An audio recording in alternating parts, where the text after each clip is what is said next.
So guys welcome, आप सभी लोगों का स्वागत है। आइए देखते हैं कि प्रिंसिपल या फिर वाइस प्रिंसिपल जेएमसीटीडी एग्जाम जो कि यूपीएससी के द्वारा कंडक्ट किया जाएगा, इसका सिलेबस क्या है।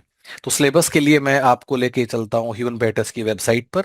और वेबसाइट पे जाएंगे, will go under UPSC exams, will click on principal and vice principal JMCTD. Another page will open up. जैसे ही हम लोग इस पेज पे जाएंगे तो यहाँ एक लिंक है, to view the detailed syllabus click here. Will click here, another page will open up, और इस पे हम लोग जाते हैं और यहाँ हमें सारा सिलेबस दिया है। सो गाइज अभी जो नोटिफिकेशन आया है इसमें डिटेल्ड सिलेबस नहीं है, ठीक है। सो डिटेल्ड सिलेबस क्यों नहीं है? क्योंकि यूपीएससी क्या करता है कि बाद में एक सेपरेट नोटिफिकेशन आएगा जिसमें एग्जाम डेट भी होगा और जिसमें सिलेबस भी होगा।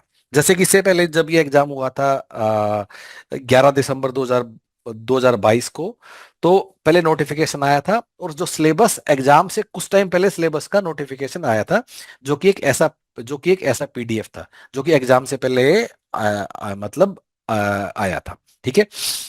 अब गाइज इसमें यूपीएससी ने जो हमें सिलेबस दिया है, उसमें यूपीएससी ने क्या बताया?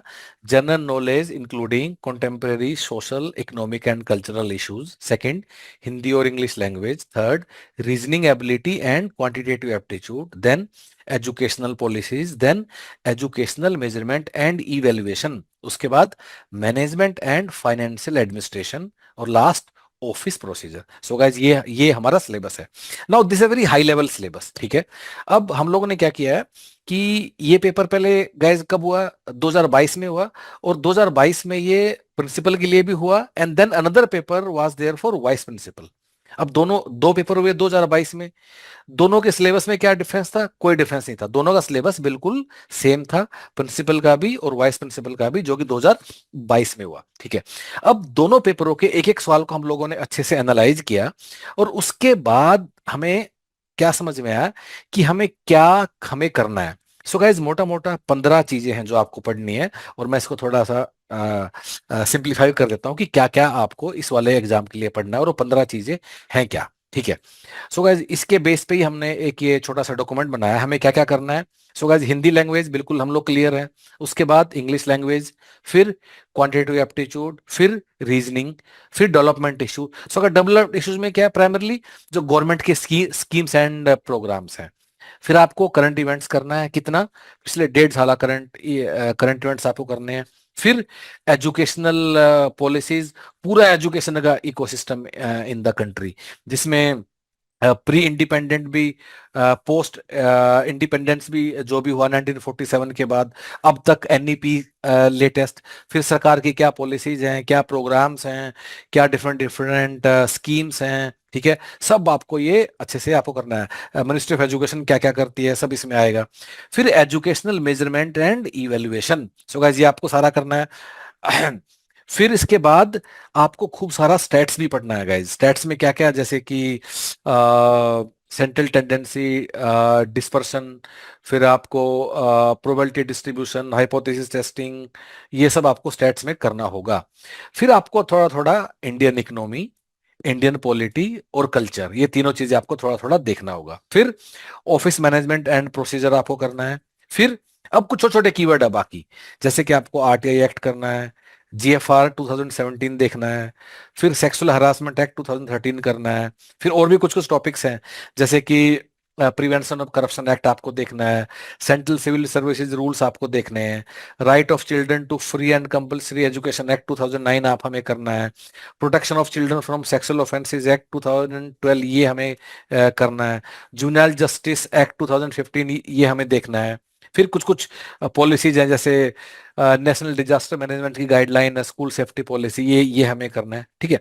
सो गाइस इन सब चीजों को मिला के ही आपका आपका पूरा सिलेबस बनता है। मोटा मोटा 40 सवाल तो इन तीन टॉपिक्स का ही हैं, 10 हिंदी, 10 इंग्लिश और 20 quantity aptitude and reasoning. So guys काफी 1/3 weightage Hindi, English, quantity aptitude और रीजनिंग का, जो कि पिछले पेपर में हम लोगों को दिखाई देता है। इट इज लाइकली जो 2026 में नोटिफिकेशन आया है, इसमें शायद दोनों के लिए एक ही पेपर होगा। क्यों? क्योंकि नोटिफिकेशन एक है और क्योंकि सिलेबस भी एक है, तो इट इज वेरी लाइकली कि दोनों पोस्ट के लिए एक ही एग्जाम होगा और उसी में दोनों के लिए शॉर्ट लिस्टिंग होगा। ये हमारा गेस है। गैस है ये, लेट अस सी कि यूपीएससी इसमें करता क्या है। सो गाइज, अब अगर आप इस एग्जाम के लिए आप तैयारी कर रहे हो तो आप क्या कर सकते हो, you can enroll with Human Paitus. वो कैसे होगा, will go on to the website of Human Paitus, और यहाँ there is a link under UPSC exams, principal and vice principal GNCTD. So guys, Human Paitus कौन है? सो हम लोग जो यूपीएससी के आरटीज होते हैं, रिक्रूटमेंट टेस्ट, उसमें हम लोग स्पेशलाइज करते हैं, जैसे कि admin officer, store officer, deputy director, assistant provident fund commissioner, assistant labour commissioner, deputy director with ESIC, store officer. तो इन डिफरेंट, इनको यूपीएससी आरटीज बोलते हैं, इसमें हमारा स्पेशलाइजेशन है।